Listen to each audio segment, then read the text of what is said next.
getting ready to go live in the group, and then we'll get started.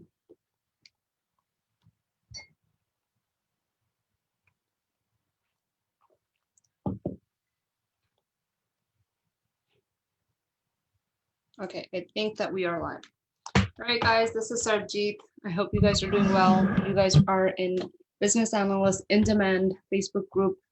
We will be saving this video in the group just so that people that are not able to attend, I know that there's lots of people that are in the group and watch the trainings over time, and due to the time limitations, typically early mornings on the weekends work better for me. So that's the times that we do training.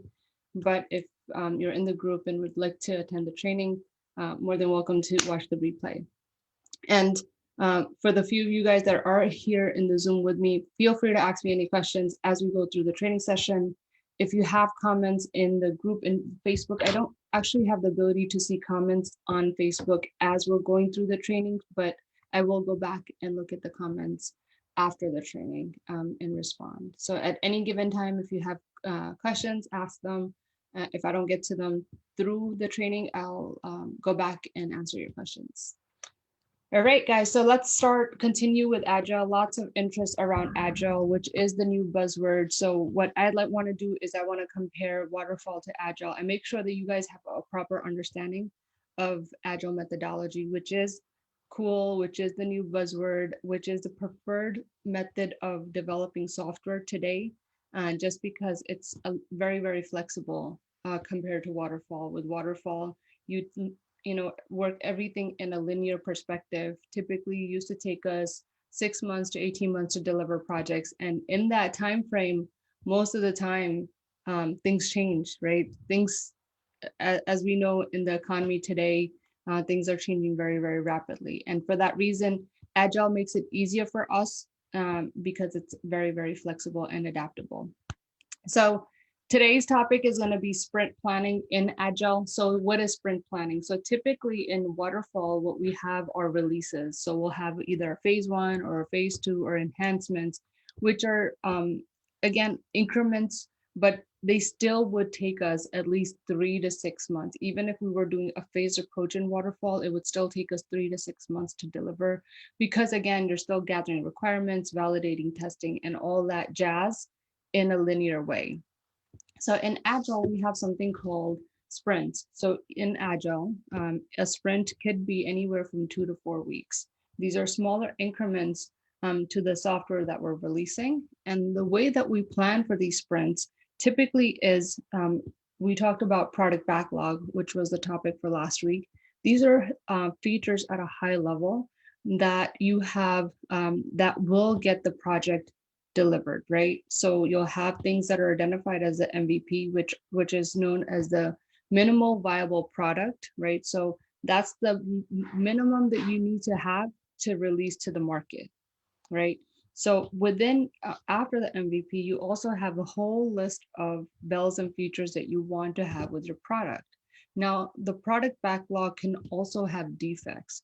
So as you're releasing software, as your customers are testing them, as your QA folks are testing them, you will find defects, right? So when you discover those defects, they will, if we don't have time, if they're, small, minute, tiny things that need to be changed, like text updates or verbiage updates on a site or on a page, or, small things could be done within the sprint when they're discovered.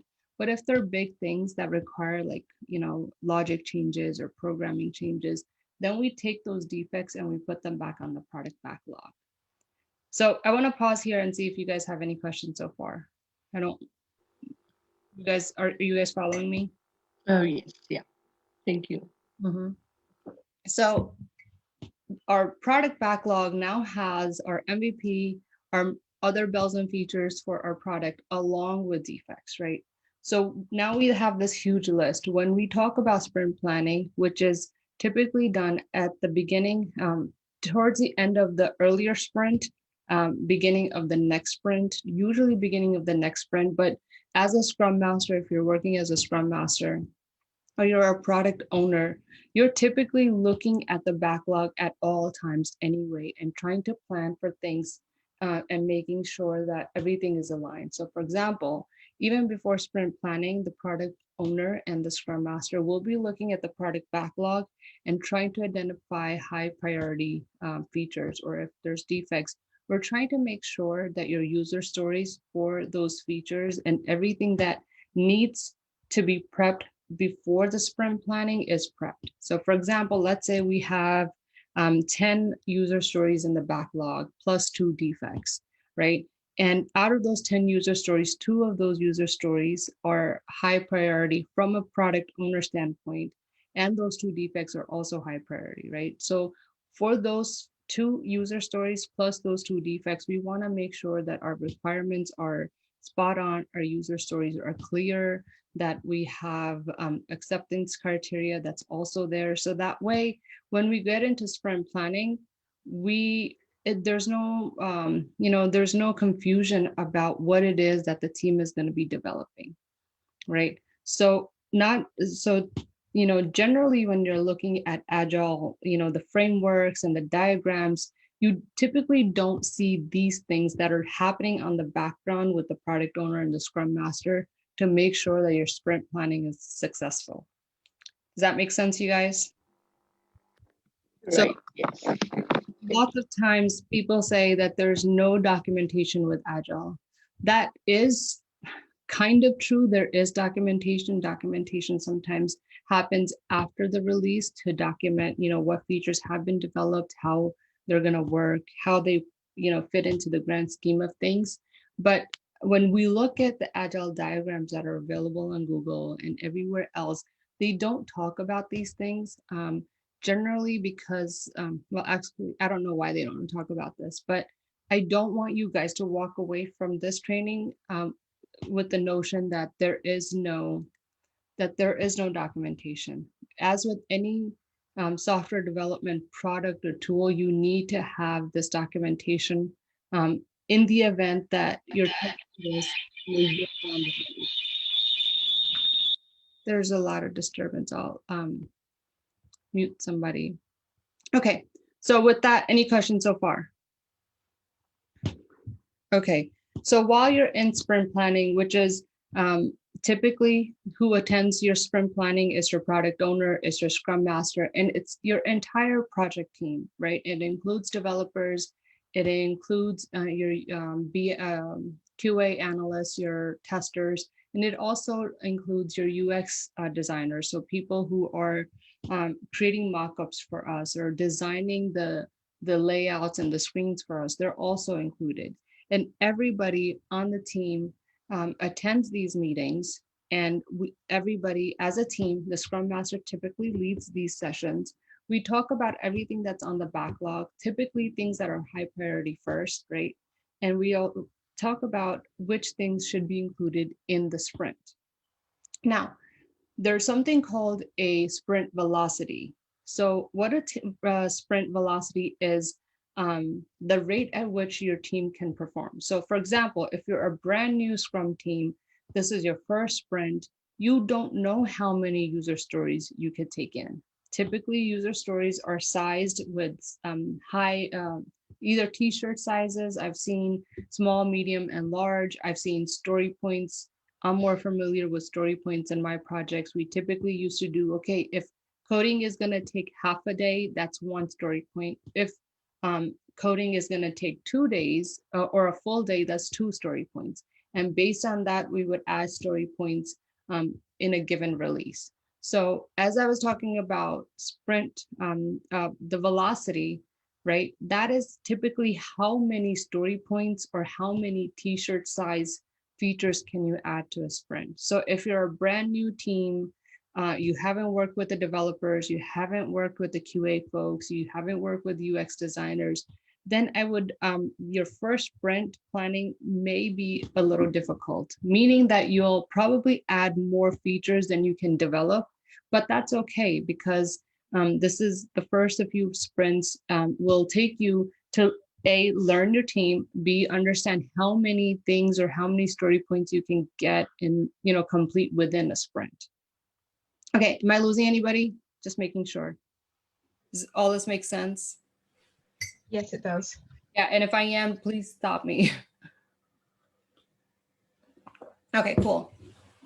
So sprint, the only thing that you need to walk away to for sprint to understand velocity is it's how many so in a given sprint, typically how many story points or how many features, type of features. So let's say our team can, I know as a scrum master that my team can do one large feature and two mediums, right? So that's typically what your Scrum team can deliver. So in the next sprint, when I'm doing the planning as a Scrum master or product owner, I know that my team can handle this much work. So the next time I'm going to look at my backlog and say, okay, last time or the last few times we've been able to deliver one large product and three small ones or three medium ones. This time, let's try to do 5 or 6 medium size features, right? And that way, what you want to do is only put X amount on your team's plate, which they can deliver comfortably. So if you keep adding more things to the sprint without understanding capacity planning, it stresses the team out. So that's why, as a Scrum Master or product owner, you want to be mindful of sprint of your team velocity because you don't want to add more than your team can handle. And that's typically why everybody on the team, your developers, your QA folks, your UX designers, Scrum Master, product owner, they're all at the sprint planning because they all as a team are making a commitment to say, okay, we can deliver one large feature. Typically, we want to break those down as well. But as a team, we can say, okay, we can deliver these two high product features plus these defects, and that's it. Okay, so as a team, we participate and say, these are the 5 things that will go on to the next sprint. So once those are decided, that sprint is locked. And that's how sprint planning is done. So let's say on the first day of the sprint, we spend 3 or 4 hours talking about what the next sprint is going to look like, provided all the requirements, all the user stories, acceptance criteria is completed. If these things are not completed, we won't even think about putting something in a sprint because it's wasting our time, our team's time, our development time, our testing, QA, everybody's time if these things are not developed. So that's why we would never think about putting incomplete user stories or requirements into a sprint because we don't want to waste our team's time in developing for the sprint. Okay, so once your sprint is locked down, after your sprint planning, you typically do not want to add anything else to the sprint. I have seen scenarios where we find a critical defect, and at that time, typically we don't ever want to, go once the sprint is locked, add anything else. But we all work for companies. We are looking for either compliance. So if there's a defect that's impacting compliance or regulatory things, or you know, for example, in healthcare, if we as a team discover there's a defect that's compromising, patient data or something critical, I have seen that we typically would take on a defect and maybe reprioritize something else. That's not very common, but it can happen. I've seen interview questions around this scenario, but it has to be like a really big deal for us to break something that wasn't in the sprint, add it, and it can't be because the product owner now thinks that there's a new cool idea, and it can't be because even like one of the leadership thinks that this is a new feature that we want to add. Typically, you don't add anything to the sprint based on those scenarios, but if it's critical and impacting the company, our customers, our stakeholders in a huge way, is the only scenario where we would take on a defect that typically wasn't part of the release in the beginning. Does that make sense, you guys? I have a question here. Mm-hmm. So, when you say defect, so it's from the previous sprint, or it's It could something else?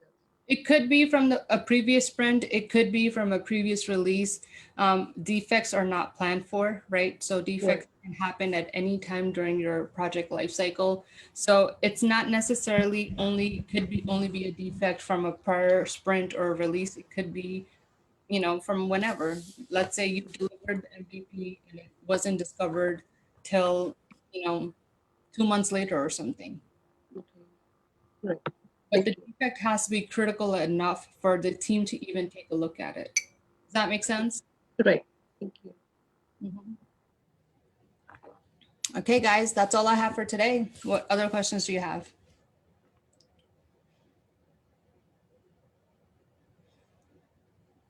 No other questions? All right, then. This was so short and sweet. So next week, we'll also continue on sprint planning. I'll probably take another topic within Agile and break it down and explain it in a way that makes sense, and then also compare it to waterfall, because generally I feel that waterfall is, because it's a linear process, it explains the core concepts that you need to develop software. So that's why I like to compare waterfall to Agile, because it makes understanding Agile a little bit easier. At least it does for me when I'm talking about it. All right, guys, anything else? Good. All right. Thank you, guys. Have a great rest of your weekend. Thank you. Thank you. Have a nice weekend. You too. Bye. Bye.